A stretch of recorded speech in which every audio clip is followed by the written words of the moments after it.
Hey guys, what's up? It's Bibsy7 here again, and welcome to a brand new old school RuneScape vlog. Here tonight, we are going to be talking about some of the stuff you guys left in the comments on the last video. We got another new topic from one of the commenters, so we're probably going to be talking about that for a bit of the video. And yeah, that's basically what it's going to be like. Going to be doing a quick herb run here, and then I need to head over to the GE and restock my rune crafting supplies a little bit. Made quite a decent amount from doing herb runs, so should be able to restock some supplies once I sell this batch of herbs because I'm on the last 4 seeds. But yeah, let's head over to the last night's vlog, number 13, and read off some of the comments there. We actually got a decent amount of comments this time, so thank you again to all of you who left comments. Clem5858 says the poll had a lot of useless content, which I definitely agree with. Sorry about that. Getting a Skype call there. Don't know if you guys heard that or not. Let me just put that on Do Not Disturb really fast here. My apologies. But yeah, let's just go ahead and go to the Tool Leprechaun. Ooh, did I put in pineapples before I went to work for compost? I hope I did. But yeah, the poll definitely did have a lot of sort of like useless or more like quality of life updates that would just be quick and easy. Sick, that's sick. But yeah, it's definitely good that they sort of poll it because they said they would poll all the updates, but still, a lot of the stuff seems sort of useless, but I'm glad most of it's getting passed. I sort of wish they were adding the stats to the fire cape, but I mean to the max cape, but they're not. But yeah, and as for Vedian, he says apparently there's a new safe spot with the new hound with the current setup. So I guess keeping the 2 hounds is to keep the safe spot, but I'm not really sure. And he's pretty excited about Max Cape, as am I. So pretty nice comments. Sort of touched on everything. Big Wow Gamer says he enjoyed the video and he'll see me in game. So thanks for the comment. I'm glad you did enjoy. Again, for those of you who would like to chat with me, you can join my friends chat in game if you want to join it.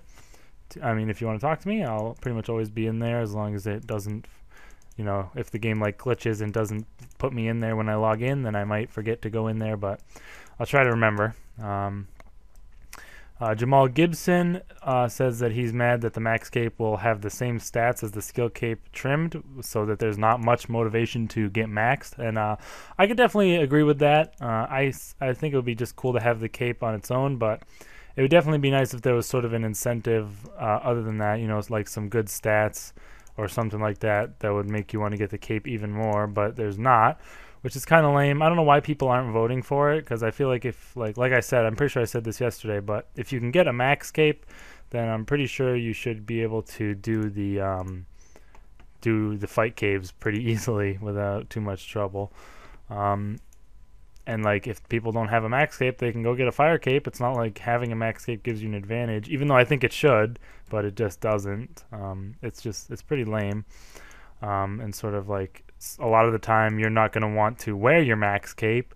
You're going to want to wear a fire cape instead, because the fire cape is going to be better than the max cape, which is just like that's kind of stupid when you think about it, obviously. So I don't know. Hopefully they sort of repoll that in the future or something, because it would be pretty dumb if they didn't have better stats on the max cape than on just a regular skill cape. And the Volt Within, who left a pretty nice comment on a vlog a few videos back, he left another comment and he left a topic to talk about for this one. So he says thanks for covering his topic, and those of you who do leave topics like big long topics, or just like sort of a request for what you want me to talk about, I will definitely cover them in the next vlog when you leave the comments. So definitely leave those comments if you want me to talk about anything specific, or if you just want to say hey. I do respond to pretty much all the comments, and I will always read them. So yeah, go ahead and leave whatever you want down there. But he said, do I ever think that they will make RuneScape for consoles like Xbox One and PS4? He said he always thought it would be cool because you can have the players on PC, but and make them as a different group of servers for Xbox One and PS4. Like new players who don't use their PCs much but still want to try RuneScape would be able to get it for consoles and maybe actually get into playing it more. But he also says at the end that it more than likely won't happen, But it would be cool to see RS become available for the consoles. And I agree with what he said at the bottom there. It's almost definitely like this would never happen because it'd take probably a lot of changes in the game. Like, the game is obviously made for PC, so it would take a lot of doing to get the game actually working on, different consoles, and it would be kind of hard. Old school wouldn't be as hard, or it kind of would, because I guess you'd need like your cursor just to be like movable around the screen with the joysticks and whatever, and click with A or whatever like that. But for like RS3, it would be really hard because you got all the abilities, and there's only so many buttons on the controllers, so you need like almost all the buttons to be like abilities, which would be kind of annoying. So it's just sort of like the game has always been built with PC in mind, and it's not like it would function very well on consoles, and it would take a lot of like work and a lot of changes in the game's code and stuff like that to get it to work on consoles. So definitely wouldn't expect this to actually be coming in the near future, but it's kind of a cool little idea to speculate about. So if it came on consoles, obviously a lot of the people who are playing right now on PC probably wouldn't play it on console because it would kind of be annoying to get used to different controls and whatever. But it would definitely open up a new way for new players to join the game who have always wanted, like he said, have always wanted to get into RuneScape but don't really play on PC that much, and they don't really feel like playing on PC, but they definitely would like to play the game in general, so they could pick it up on console. And it might expand the player base a little bit and sort of bring, I feel like people who would play it on console might play it a bit more casually, just because that's just like people who don't want to play it on PC and are like wanting a console version to release are probably less hardcore players. But it would be cool to see, and I just think it might be a little bit hard to be able to do sort of things like bosses and stuff, or like to PK or whatever, a lot of the stuff that like higher level people like to do, just because it would be hard to click all the stuff as fast as you need to do when you're doing these activities, because like a lot of it requires a lot of pretty fast clicking, especially PKing. And it would be hard to be able to do all that when you're controlling your mouse with joysticks or whatever it might be. But yeah, if you guys have any thoughts on this, definitely leave them down in the comments below. I'd like to see what you guys think. If RuneScape came out on consoles, would you give it a try? Have you ever even thought about that in the past, or whatever you guys really think about that topic in general? And yeah, but thanks again to The Volt Within for leaving that topic. Really appreciate it when people leave things for me to talk about. So if you would like me to talk about anything specific, leave it in a comment, or you can say anything else, and I will give you a shout out in tomorrow's vlog. But yeah, as I said, I do need to stock up on some runecrafting supplies. Been doing quite a bit of runecrafting recently, almost at 150k deaths, and I want to buy some more pure essence and stamina pots. Currently 46k till 80 runecrafting. I'm going to try and grind that out, get it tonight, which would be pretty cool, because then tomorrow I might start doing a little bit of Slayer, which would be fun to get back into doing. But yeah, I'm not really sure if I am going to keep start doing Slayer or just keep going for runecrafting or not, but we'll have to see. But yeah, looks like I can only get 20k pure essence at every 4 hours, so I guess I'll just buy 20k, maybe buy another 20k after my next herb run. But let's see how much stamina pots they're going for. Oh wow, they dropped quite a lot since the last time I checked. Hold on, let me move this. I'm trying to open up a notepad. Give me 1 second here. I made a notepad doing a calculation for if stamina potions were worth it.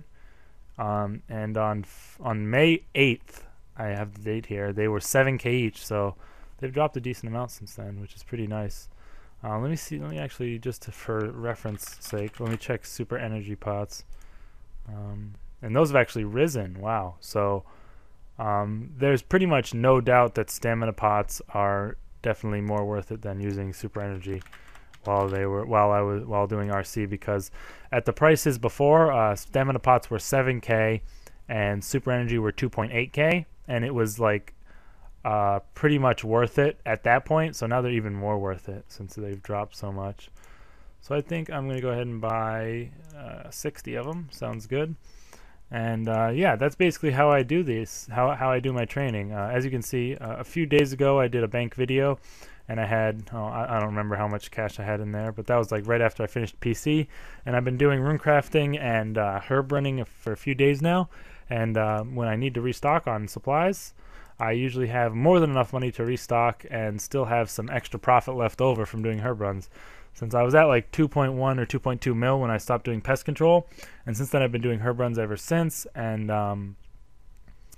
I just restocked my runecrafting supplies to pretty much what I had before I started doing some runecrafting after pest control, and I've already made some profit. So I pretty much don't need to sell my runes at all while I get my runecrafting up, and hopefully I can have them all in my bank when I get to 99, because these are all the runes that I've crafted from 44 runecrafting up until now, and it'll be really cool to see them all in my bank by the end of the journey. So that'd be pretty awesome. Pretty decent amount there, 45 mil in just those runes, and 2.7 mil cash, all this random junk. Probably getting closer to 55 mil bank now, which is pretty cool. Definitely liking the profit I'm getting here, and I'm going to continue on it. I should get around 500 or 600 mil from 99 runecrafting if I ever actually do get there, so hopefully I can pull it off. But yeah, I think I'm going to go ahead and end this vlog off here, you guys. I hope you all did enjoy it. Thanks once again to, whoops, that was my calc right there. I meant to close it, but thanks once again to those of you who did leave comments on the last video, and go ahead and leave some comments down below on what you would like me to talk about in tomorrow's vlog. But yeah, other than that, you guys, I hope you all did enjoy. Hope you're having a good week this week. Hope you had a good week. It's now the weekend, I guess, so pretty awesome. I guess for those who don't work on the weekend like me, because I work at a pizza place. But yeah, I guess I'll stop rambling on and go ahead and end the video, and I will see you guys in the next one. Peace out.